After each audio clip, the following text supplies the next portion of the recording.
আসসালামু আলাইকুম ফেনীবাসী সবাইকে, আপনারা সবাই কেমন আছেন? আমার নতুন ব্লগে আপনাদের সবাইকে স্বাগতম।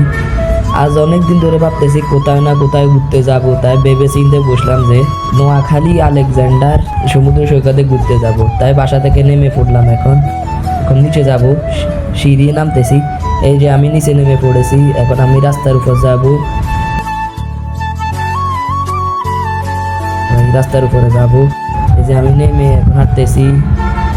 যে আমি দাগনমিয়া প্রায় মহাসড়কের সামনে আছি। এখান থেকে রাস্তা পার হয়ে আমরা সবাই মিলে সুগন্ধা কিং বাসে উঠবো সবাই মিলে। ওখানে গিয়ে আপনাদেরকে সাগরের ভিউটা দিব। আমি হাঁটতেছি, এই যে দেখেন প্রায় আমি বাসের মধ্যে উঠে পড়েছি। এখন এখান থেকে সোজা আমরা যাব কোথায়? দাগনমিয়া আতাতুর্ক হাই স্কুলের সামনে গিয়ে নামবো। এই যে আমরা চলে এসেছি, এখন নামবো বাস থেকে। নেমে আপনাদেরকে বাস আরেকটার মধ্যে উঠে ওইটার ভিডিও দেব। এই যে আপনাদের দাগনমিয়া সে বড় মার্কেটটা, আর পাশে হচ্ছে আতাতুর্ক হাই স্কুল। কয়েকদিন আগে এখানে আব্দুল আওয়াল মিন্টুর একটা বড় সমাবেশ হয়েছিল। এই যে একটা ফুটওভার ব্রিজ এটা দেয়, কিন্তু এগুলো দিয়ে কেস হয় না, তাই তো এত অ্যাক্সিডেন্ট হয়। এই যে আমাদের বাসটা ছেড়ে দিয়েছে, এটা হলো দাগনমিয়া 0 পয়েন্ট। দেখেন এখান দিয়ে দুইটা রাশিয়ান দেখতে পেয়েছি, তাই আপনাদেরকেও দেখাইতে।